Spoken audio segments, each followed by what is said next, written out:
Hello, let's discuss VSEPR and their geometries.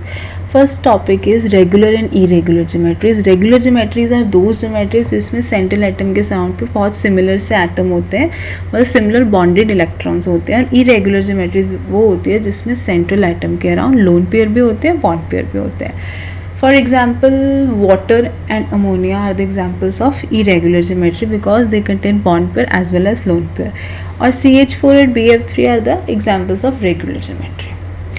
As you know, as you can see in this table, there is a number of electron pair और molecular geometry. जब electron pair हमारे 2 हैं तो geometry जो predict होगी that is linear like this and their bond angle is 180 degree.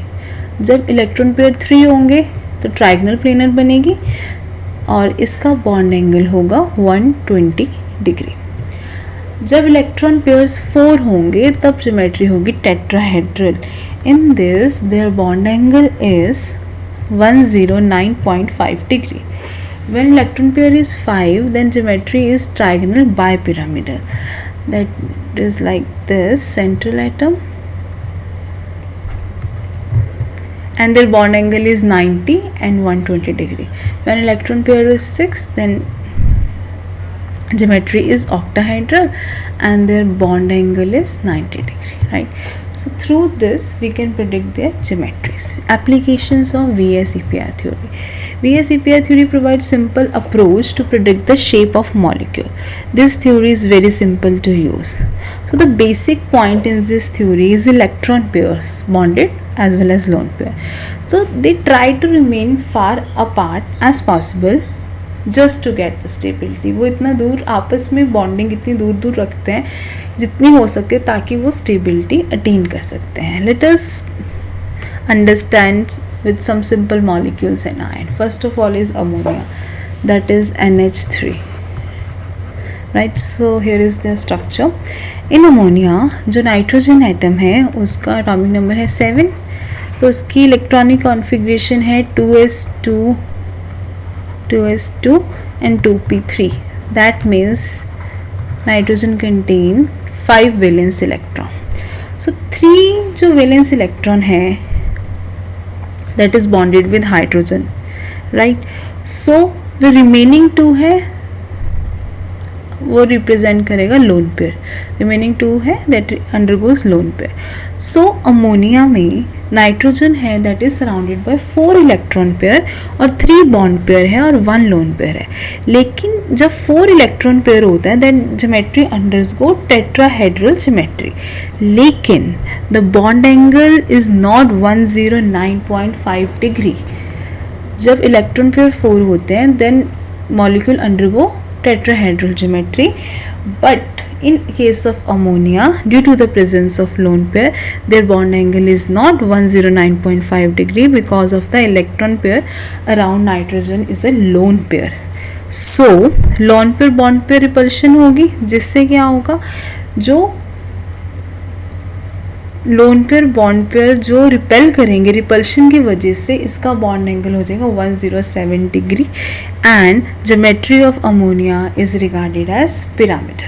their geometry is regarded as pyramidal geometry. So next example is water. In water also what happen in water, oxygen atom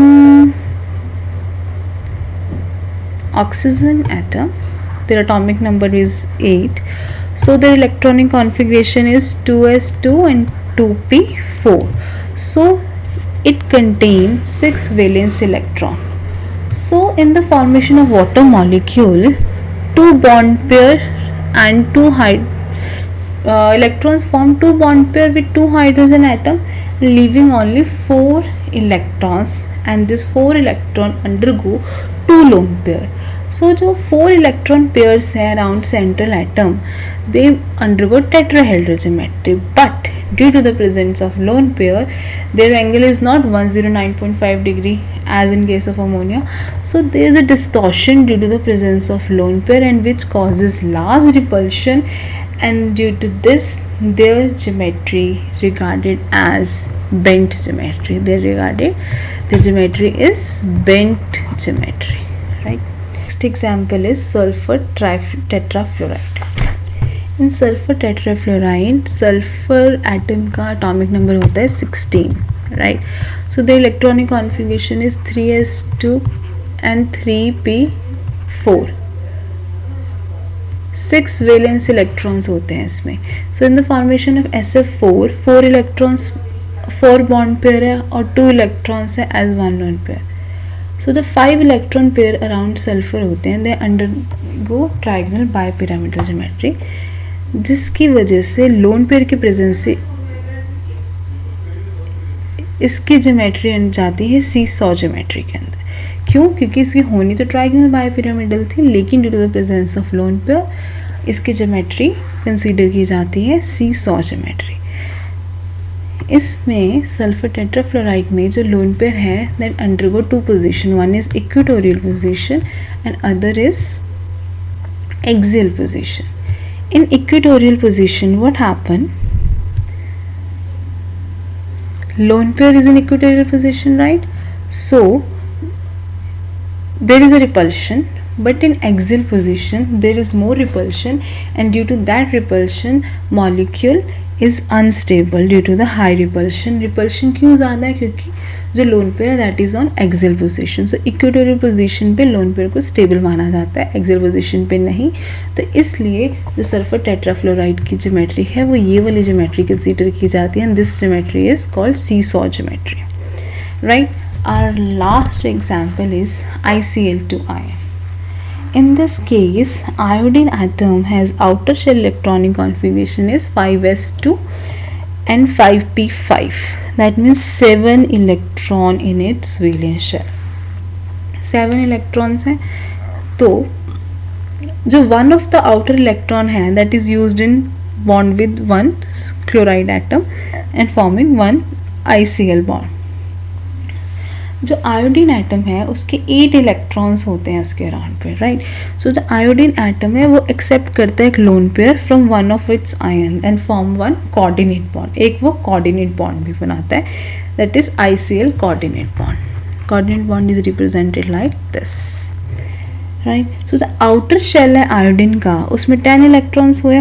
10 electrons that means 2 bond pair 3 lone pair. लेकिन जो 5 electron pair है around iodine उसके हिसाब से इसके geometry trigonal bipyramidal होनी चाहिए थी इसकी पोजीशन के हिसाब से, लेकिन इसकी पास 3 लोन पेयर है, जिसकी वजह से रिपल्शन की वजह से जो लोन पेयर है उसकी लोन पेयर की पोजीशन है इक्वेटोरियल पोजीशन. इक्वेटोरियल पोजीशन की वजह से क्या होता है, उसकी जो एक्सियल पोजीशन पे तो क्लोरीन एटम है, इक्वेटोरियल पोजीशन पे है हमारे लोन पेयर. इसकी वजह से जो नेट रिपल्शन होती है बॉन्ड पेयर की वो 0 हो जाती है और इस मॉलिक्यूल की ज्योमेट्री हो जाती है linear geometry, and linear geometry की वजह से इसका बॉन्ड एंगल होता है 180 डिग्री. Thank you.